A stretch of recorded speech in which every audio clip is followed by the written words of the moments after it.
Bonjour, bienvenue sur le module de formation dédié aux fusibles. Ce module a pour objectif de vous permettre d'identifier un fusible, de connaître son principe de fonctionnement et d'appréhender l'ensemble des contrôles réalisables sur cet élément.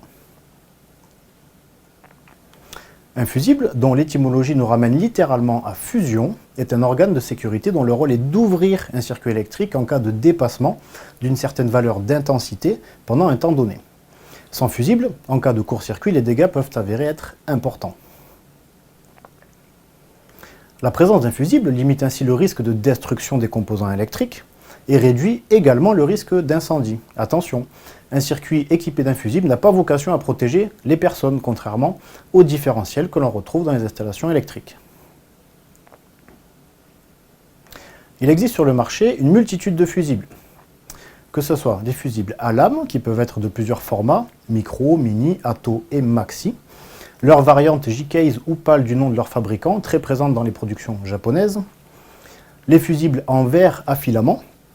Ces derniers peuvent être temporisés. Un symbole T est alors écrit sur une des bornes du fusible. Les fusibles en céramique ou porcelaine à usage général de type GG ou le fusible d'accompagnement moteur de type AM. Les fusibles navettes ou torpédo. Les fusibles connecteurs, également appelés méga-fusibles. Les fusibles circulaires, très peu utilisés de nos jours, ou encore les fusibles réarmables.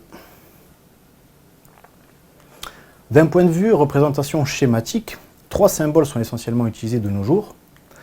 Sur des documentations anciennes, il est également possible de retrouver une autre représentation aujourd'hui abandonnée. Les fusibles à lame sont les seuls à disposer d'un code couleur uniformisé. Attention, au-delà de 50 A, le code couleur des maxi-fusibles n'est plus le même. Pour les autres fusibles, plusieurs normes coexistent sans réelle uniformisation. Leur intensité nominale est toutefois généralement indiquée sur le corps du fusible. Les fusibles sont constitués de 2 contacts qui les relient au porte-fusible, de la zone de fusion, parfois de zones de contact permettant de les contrôler au multimètre, et le tout étant protégé par un matériau isolant. Le fusible se contrôle au multimètre, en mode ohmmètre, contact coupé composant débranché, ou en mode voltmètre AC ou DC selon que l'alimentation soit alternative ou continue, fusible en place et circuit sous tension.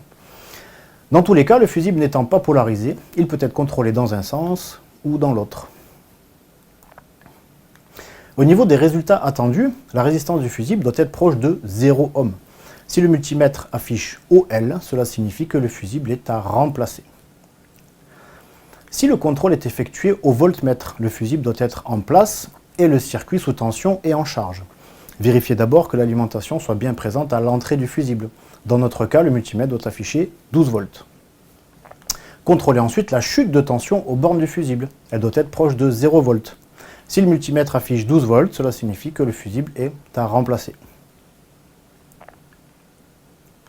Dans nos applications, on retrouve des fusibles dans les calculateurs ou circuits imprimés, les boîtiers fusibles, sur l'alimentation elle-même, parfois au niveau du châssis comme sur les nacelles électriques, au niveau des plugs de certains véhicules électriques ou hybrides, sans compter les tableaux électriques d'ancienne génération.